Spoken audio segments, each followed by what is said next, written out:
रात के 10 बज चुके हैं और मैं हूं आप सभी का अपना शाविज़ मलिक और हाजिर हूं आप लोग के सामने फिर से एक क्राइम की कहानी को लेके, एक क्राइम की घटना को लेके। अच्छा, 2-3 दिन सिलसिला ऐसा रहेगा कि मैं आप लोगों के कमेंट्स पढ़ नहीं पाऊंगा, क्योंकि जो वीडियोज़ हैं मैं सुबह में शूट कर रहा हूँ आजकल, क्योंकि घर में ख़ास में ही एक शादी समारोह है, तो उसी शादी समारोह में टाइम देना पड़ रहा है, तो जिसकी वजह से आप लोग के जो कमेंट्स हैं, तो मैंने सोचा कि 2-4 दिन अगर स्किप कर दिए जाएँ और वीडियो का सिलसिला यूँ ही जारी रहे। अगर जिस टाइम भी मुझे समय मिले उस टाइम ही मैं वीडियो शूट कर दूं, ताकि आप लोग कहानी से वंचित ना रह सकें, क्योंकि बहुत सारे ऐसे व्यूअर्स हैं जो मुझे रेगुलर सुनते हैं और उनको एक तरीके से रात को सोने से पहले मेरी कहानी चाहिए। तो मैं कोशिश करूंगा कि मैं आप लोग को कहानी देता रहूं, और जैसे ही मैं घर वापस लौटूंगा ठीक से समय सारी चीज़ें एक्यूरेट हो जाएंगी, 2-4 दिन की बस बात है, तो उसके बाद में आप लोग के जो कमेंट्स हैं ये मैं पढ़ना शुरू करूँगा। अब दोस्तों रुक कर लेते हैं कहानी का, और कहानी की बात करूँ तो ये कहानी अपने आप में एक ऐसी कहानी है कि ये कहानी काफ़ी ज़्यादा दर्दनाक भी है, और जब आप लोग सुनेंगे तो आप लोग सोचने और समझने पे भी मजबूर हो जाएंगे। आज की कहानी उत्तर प्रदेश से है, उत्तर प्रदेश के ज़िला बरेली से है, और इसी बरेली के अंदर एक इलाका लगता है मितौली इलाका, इसी मितौली इलाके से है। दरअसल दोस्तों उत्तर प्रदेश के बरेली के अंदर जो मितौली इलाका है, इसी मितौली इलाके में एक व्यक्ति रहा करते हैं। इन व्यक्ति का नाम काशीराम, इनकी पत्नी निर्मला और इनकी एक बेटा दिवेंद्र। पूरा जो परिवार था हंसी खुशी अपनी ज़िंदगी बिता रहा था। जो काशीराम थे वो भी काफ़ी ज़्यादा दबंग प्रवृत्ति के व्यक्ति थे। समाज में अच्छा नाम, अच्छा रुतबा, सारी चीज़ें बहुत बढ़िया तरीके से थी, और इसी वजह से जो उनके रिश्तेदार थे वो भी ऐसे ही, और जो घर में बाकी पत्नी बच्चे उन सब का भी यही रुतबा। लिहाजा समय जो था वो ऐसे ही जब गुजरता है, तो उसके बाद में जब इस काशीराम की बेटी बड़ी हो जाती है तो उसकी शादी की फ़िक्र होती है। इसलिए पड़ोस के ही गाँव रजूपुर में इस लड़की की जो रिश्ता है वो रिश्ता तय कर दिया जाता है। शादी का समय आता है, आखिरकार जो काशीराम थे अपनी बेटी की बड़ी ही धूमधाम से शादी करते हैं। अब बेटी जो थी विदा होकर इस रनूपुर गांव में जा चुकी थी। इधर जो काशीराम था, इनकी पत्नी निर्मला और इनका बेटा दिवेंद्र, अब इस घर में 3 शख्स बचे थे।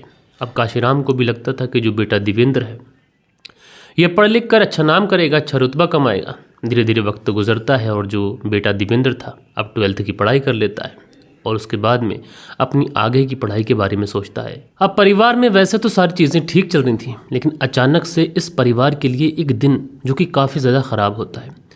साल 2020 का ये वक्त था।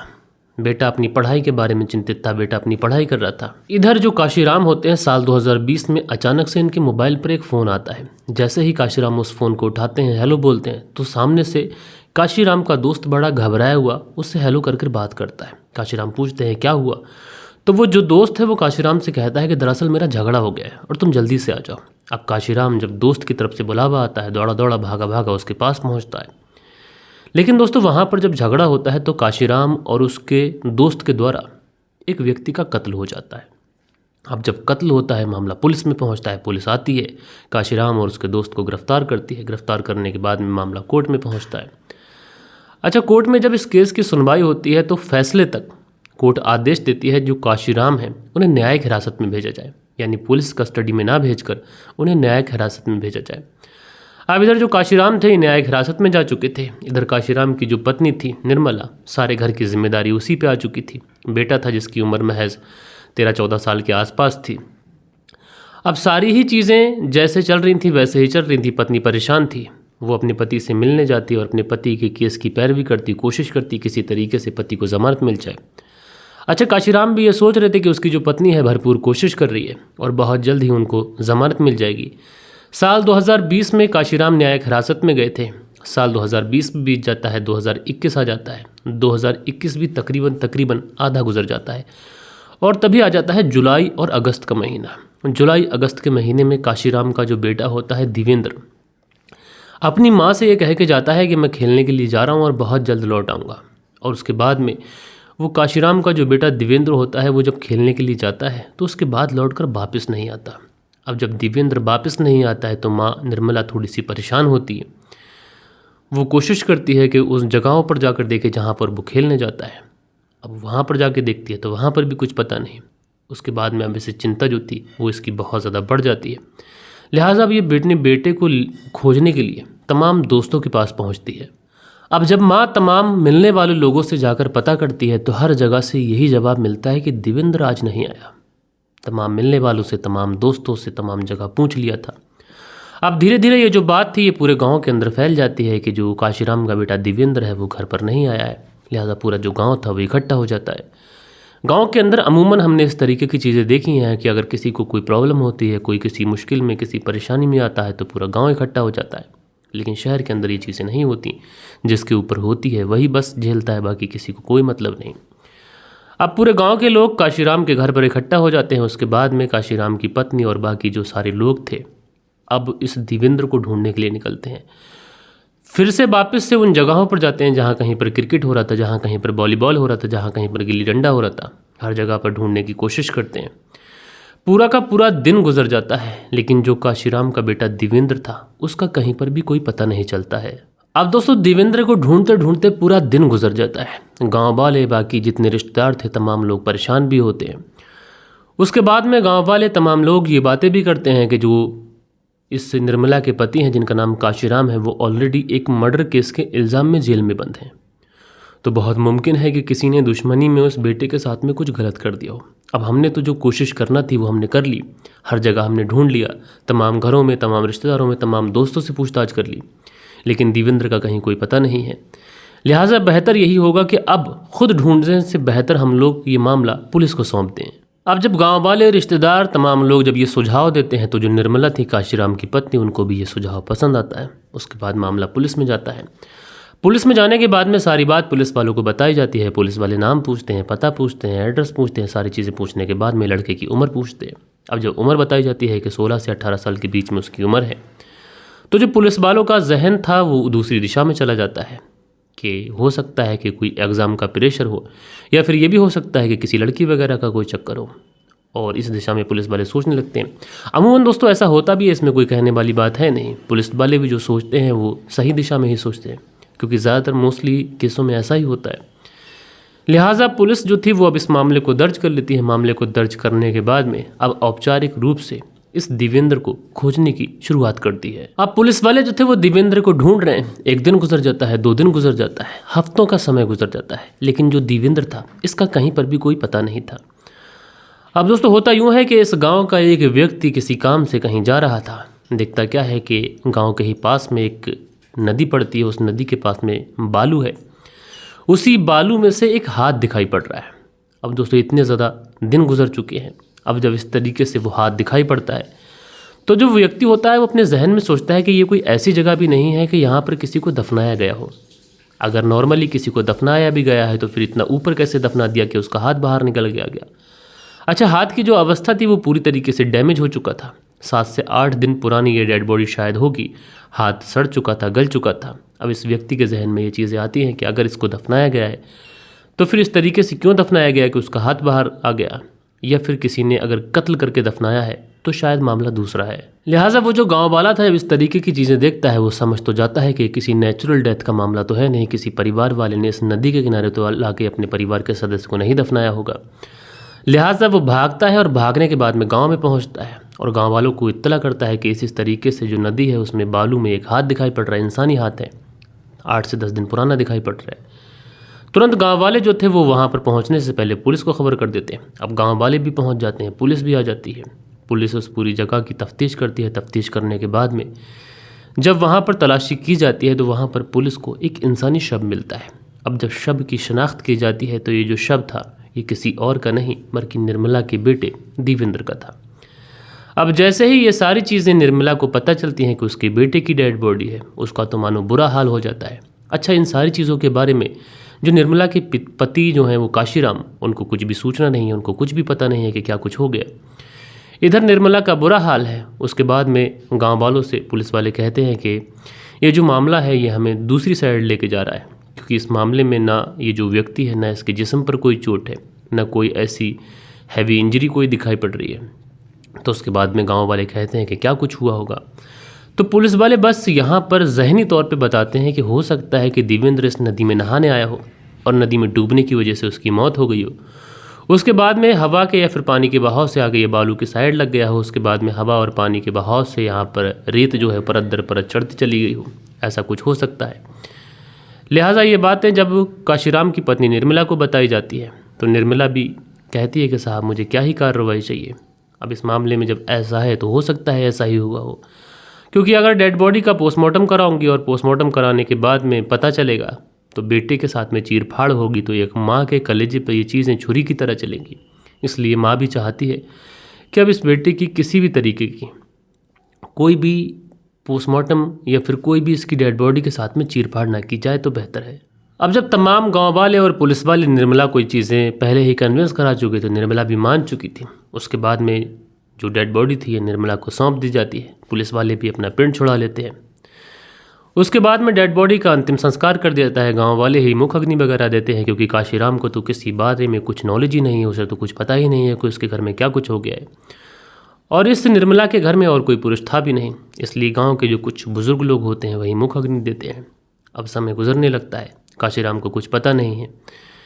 धीरे धीरे चीज़ें जो थी वो ओझल होने लगती हैं, लेकिन उसके बाद में एक समय ऐसा आता है कि जो काशीराम की पत्नी निर्मला होती है ये एक बार फिर पुलिस के पास भागती है। और पुलिस के पास भागने के बाद में कहती है कि साहब, मेरा जो बेटा था उसकी नेचुरल डेथ नहीं हुई थी, बल्कि उसका कत्ल हुआ था। अब पुलिस वाले जब निर्मला के मुंह से ये बातें सुनते हैं कि उसके बेटे का कत्ल हुआ है, तो पुलिस वाले बड़ा अचरज में पड़ते हैं कि अभी कुछ महीने पहले की बात है कि इसके बेटे की मौत हुई थी, तो उस समय ये महिला कह रही थी कि नेचुरल डेथ हो सकती है, और अब ये महिला कह रही है कि उसके बेटे का कत्ल हुआ है। लिहाजा पुलिस वाले जो थे वो इस महिला से पूछते हैं कि क्या कुछ हुआ है और तुम्हें क्यों लग रहा है कि तुम्हारे बेटे का कत्ल हुआ है। तो उसके बाद में जो निर्मला होती है कहती है कि साहब, मेरे बेटे का कत्ल हुआ है और मेरे ही समधी जो शत्रुधन लाला है उन्होंने कत्ल किया है। लिहाजा पुलिस वाले रनूपुर पहुंचते हैं। रनूपुर पहुंचने के बाद में शत्रुधन लाला को लेके आते हैं, उससे पूछताछ करते हैं। पूछताछ करने के बाद में मामला जो था वो कोर्ट में पहुंचता है। कोर्ट में जब पहुंचता है तो कोर्ट से इस शत्रुधन लाला को भी न्यायिक हिरासत में भेज दिया जाता है।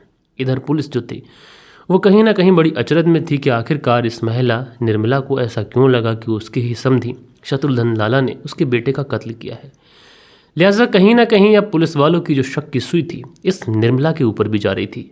अब जब पुलिस वालों को ऐसा लगता है कि इसमें निर्मला भी दोषी हो सकती है, तो फिर पुलिस वाले सोचते हैं कि अगर वो दोषी होती तो फिर वो अपने ही समधी शत्रुधन को क्यों बताती, उसको क्यों पुलिस के सामने बताती कि उसने कत्ल किया है।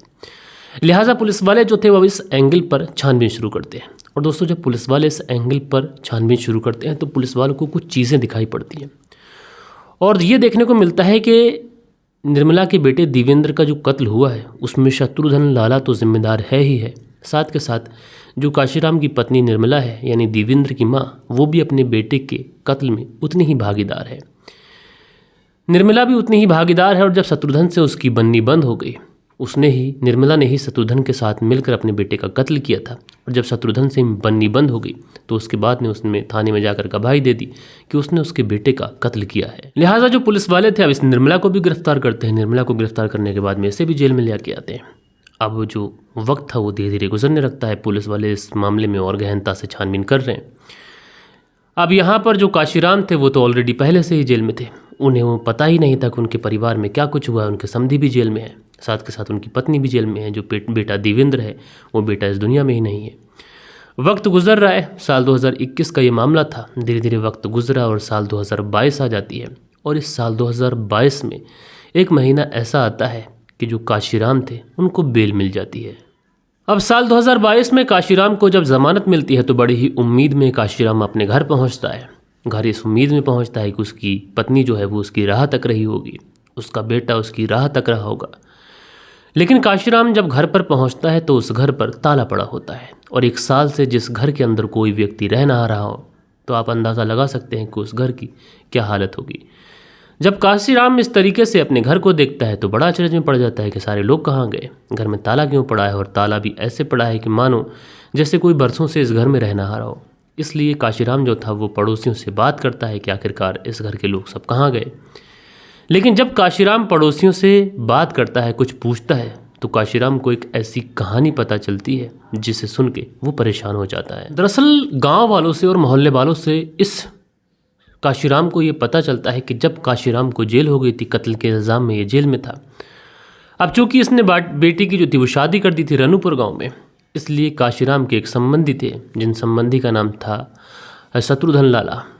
अब जब ये काशीराम जेल चला जाता है तो शत्रुधन लाला अक्सर काशीराम के घर आया करते। उनकी पत्नी जो निर्मला थी उसको फाइनेंशियली मदद करने की कोशिश करते, कभी उन्हें पैसे दे जाते कहते कि तुम अपने पति की पैरवी करो, हमारे संबंधी को जल्दी से जल्दी छुड़ाओ।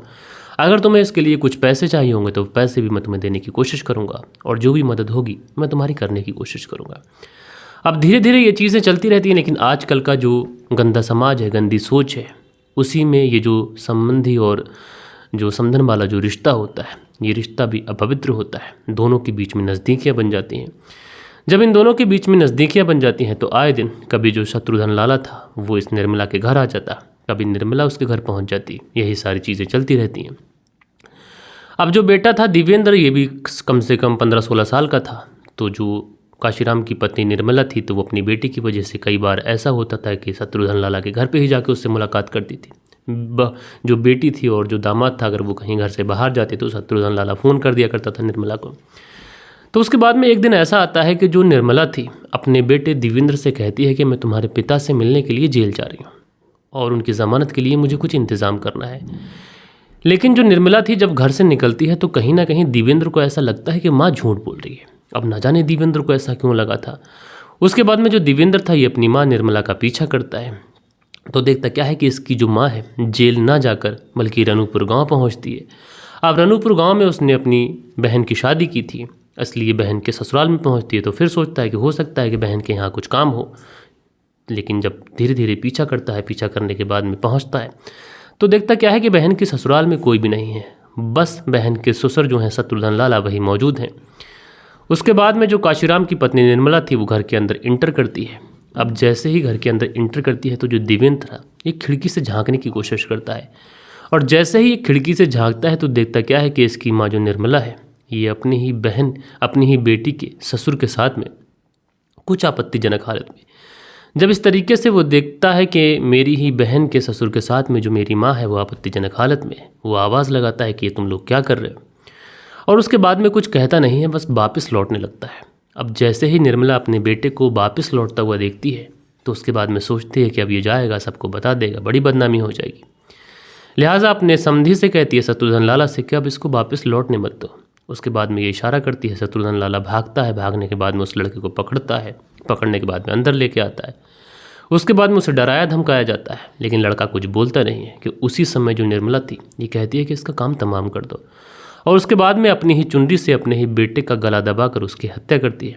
हत्या करने के बाद में नदी में बालू में ले जाकर उसको दफना दिया जाता है, और उसके बाद में कुछ इस तरीके से नाटक करती है। अब जब इस सारी चीज़ें इस काशीराम को पता चलती हैं किस तरीके से मेरी ही पत्नी ने मेरे ही बेटे को अपने संबंधी के साथ मिलकर उसका कत्ल कर दिया, अवैध संबंधों में ये कत्ल हुआ, लिहाजा जो काशीराम था अब इसके जहन में बहुत सारे ख्यालात आने लगते हैं। उसको ऐसा लगता है कि अपने बेटे के कत्ल का मुझे बदला लेना है, लेकिन बदला ले तो ले कैसे, जो दोनों ही दोषी हैं दोनों ही कत्ल के इल्ज़ाम में जेल के अंदर बंद हैं। शत्रुघ्न लाला भी बंद है और जो पत्नी है वो भी बंद है। लिहाजा अब ये जो काशीराम था ये प्लानिंग करता है, और इसी प्लानिंग के तहत ये कुछ पैसे इकट्ठा करता है। पैसा इकट्ठा करने के बाद में ये कोर्ट पहुंचता है, और वहाँ से अपने संबंधी शत्रुघ्न लाला को जो उसकी ज़मानत के लिए अर्जी डालता है, और कहता है कि उसके संबंधी को गलत फंसाया गया है, उनका कोई भी कसूर नहीं है, कोई भी दोष नहीं है।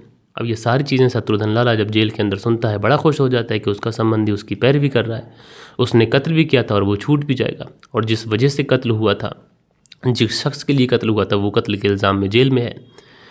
लिहाजा जनवरी साल 2023 से इस केस की पैरवी चलती है, और मार्च अप्रैल आते आते जो शत्रुघ्न लाला था उसका संबंधी काशीराम उसको ज़मानत दिलवा देता है।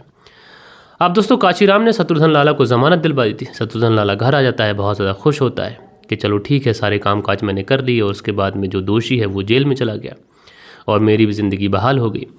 लेकिन इस शत्रुघ्न लाला को ये पता नहीं था कि जेल के अंदर था तो सेफ था, लेकिन जेल के बाहर एक भयानक मौत इसका इंतज़ार कर रही है।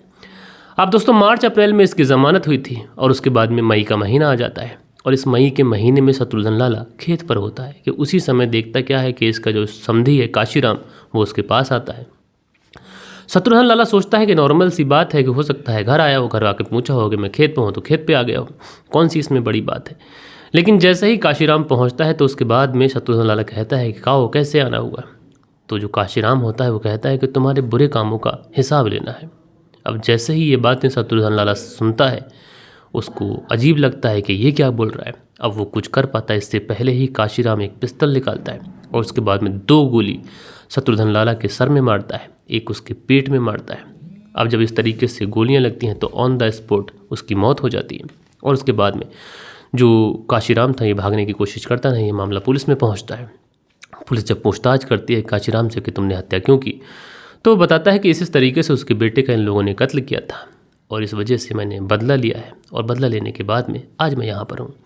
लेकिन पुलिस जब ये बातें काशीराम की सुनती है तो पुलिस सोचती है कि ये सॉफ्ट कॉर्नर ले रहा है, बचने की कोशिश कर रहा है। और पुलिस जब इस पूरे मामले में तहकीकात करती है तो पुलिस सारी ही चीज़ें सही पाती है, क्योंकि काशीराम के बेटे का कत्ल हुआ था। पहले नेचुरल डेथ लगी थी, बाद में पत्नी ने गवाही दी थी। समधी भी जेल में था, समधी को हाल ही में ज़मानत मिली है।